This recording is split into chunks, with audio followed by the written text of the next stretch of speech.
cows don't see me. Oh no, they are being attacked. Hide. I must hide. Make it go away.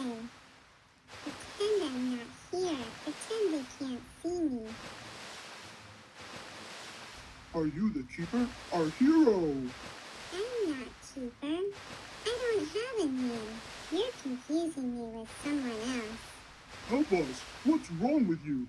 You're the hero of Winterkeep. You're supposed to save us.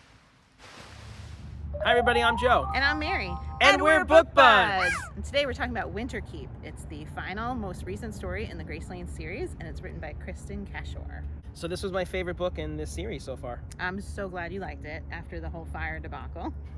Fire debacle. Where does this land on the leaderboard for you?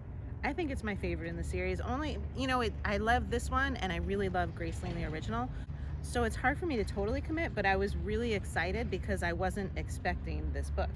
Yeah. It was a trilogy, and here we have a fourth book. And so my joy over this book coming out was just huge. So that's why, I really love Graceland, the first one, but this was a fantastic addition. Yes, no, I really love the way that she incorporated animals into this story. Mm-hmm. There was just a lot going on. So you have all these sea creatures. You have something that resembles an octopus that's called the Keeper. Right here. And it's a huge being with, I think, 13 tentacles. Many. And a lot of eyes. Right? Lots of eyes, Yeah. yes. Yes. And then you have something called the silver cows, which are like seal-like little guys that go around. And these are like the eyes and the ears of the ocean. They know everything that's happening in Winterkeep. And they communicate through sending images and feelings to people. Yes, wasn't right? that cool? So it's not like words or sound. It's like projecting a feeling in an image. It's like, wow. Yes. That's pretty cool. And the chapters featuring these guys were very few and far between, and I was always left wanting more. I was so looking forward to these chapters, and they're just like in the beginning of every section. I didn't actually feel that way because I loved the story with the characters. I was really excited about that, and I wasn't sure as I was reading it how exactly the animals fit into it, So as they kept popping up, I was like, well, this is nice, but then when they're really integrated, you're like, wow, okay, that's very cool. So yeah. Mm-hmm. And the foxes. Love. Let's talk about the foxes. The foxes. So I kind of got Philip Pullman, his Dark Material vibes, kind of. I have no idea what that Golden is. Compass, when the animals are the spirits. Yeah. The spirits. But it was done in a different way. So I didn't feel like it was a takeoff of that. I felt like it was just another expansion and just done in a nice creative way. The foxes bond with humans. Mm-hmm. And communicate with them telepathically. Everything's telepathically. Yes. In this world. And there's lots of rules, and there's lots of there's a lot of secrets that the foxes keep from humans. And if the humans find out, all of foxkind can be in danger. Yes. So I really liked how there were so many secrets with these animals, and it's a very common thing in these books written by Kristin Cashore, that there's secrets that you have to uncover or keep covered, and there could be disastrous things if these secrets come out. So Winterkeep is another land far away from Bitterblue's kingdom, and some of her men go on a journey to Winterkeep, and they disappear. So she has to go after them and find out what happens. She takes things into her own hands. I like that. Yes.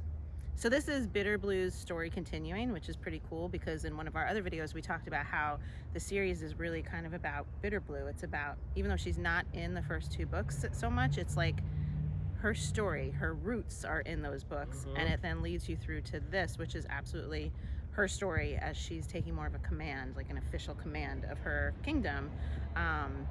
But something goes awry pretty quickly in this book, and although it's Bitterblue's story, we get to know another character from Winterkeep. How do you say her name? Lovisa? Lovisa? I don't know. But she is an awesome character too, with a lot of secrets, right? Oh yeah. So really great integration of the two characters and their stories into this beautiful Winterkeep story. Yeah, I like Lovisa. Yeah. She had a good character. What'd you think of her? I'm putting on you this time instead of me having to talk about Saf, and you're like, ugh. Yeah, I thought she was cool.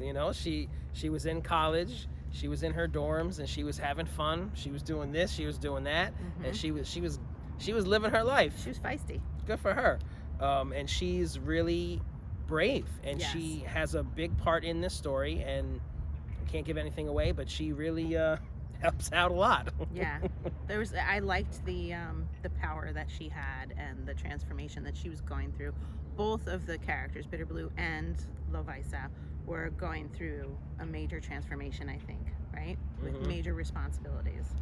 Now, there was some sex scenes in this book, and this was a book series that I actually read out loud to my daughter, and there were, for the first 3 books, there were a couple parts where I was like, I'm just gonna like hum through this paragraph, but it was like a paragraph, and it wasn't anything particularly spelled out. But in Winterkeep, there was absolutely much more. So while I enjoyed it, I think about this falling in the YA category, and I'm thinking, I don't want to read this one aloud. Not gonna do that. Yeah. We'll wait till she's older and she can read it herself. Right. And it was confusing to me. I think that and maybe the rest of us look at YA in the wrong way. Like young adult. Yeah. Like it's for young adults. So what's a young adult? I'm a young 18, adult. 19, 20, 21. Yeah. Not a 14-year-old. Yeah. So like YA is for young adults. But so sex is okay. I think there's a lot of 14-year-olds that are reading the YA. So it's just where you need to be careful, Yeah, they shouldn't be. Yeah. They should be reading But I'm a else. young adult. I'm 18, 19. Oh, sure. Okay. We'll take it. Good. So I thought Zilphium was really cool. Yes, Zilphium was like a element that you could mine, right? Yes, and it was found in Bitterblue's kingdom, and she really didn't know because King Lek just screwed everything up, as we've mentioned before, and they don't really know anything about their kingdom, so they're kind of poor, they're kind of backward, and the other kingdoms are taking advantage of Bitterblue, taking this Zilphium. So now that's where like some politics come into it, and it's kind of interesting how it plays out with the different leaders of the different areas, and there was Bitterblue's onto them. Definitely a political element throughout this. That was very cool. There were a lot of different storylines that were interwoven once again, and that was one of them, and it was really very engaging. Kept you turning those pages. All right, well, I would welcome more books to this series.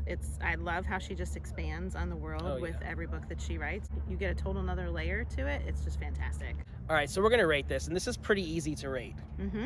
Every category. Yep. From both Mary and I. Yep. 10. Get a 10. We're very satisfied with this book. Love it.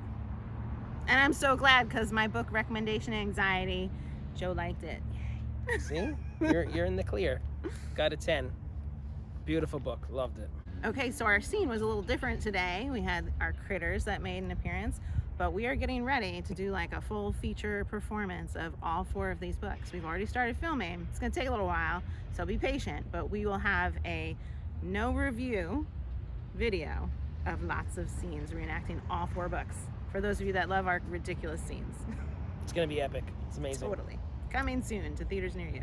So if you're enjoying Book Buds, give us a thumbs up. And share us with your friends. And subscribe to our channel, Book Buds! Wow, what a reenactment scene today. Thanks for watching. Be sure to subscribe. Hi everybody, I'm Joe. No, I've got a stupid look on my face. Like I heard a smile. So then I was like, oh, she's definitely ready. No, that was beyond ready. Okay.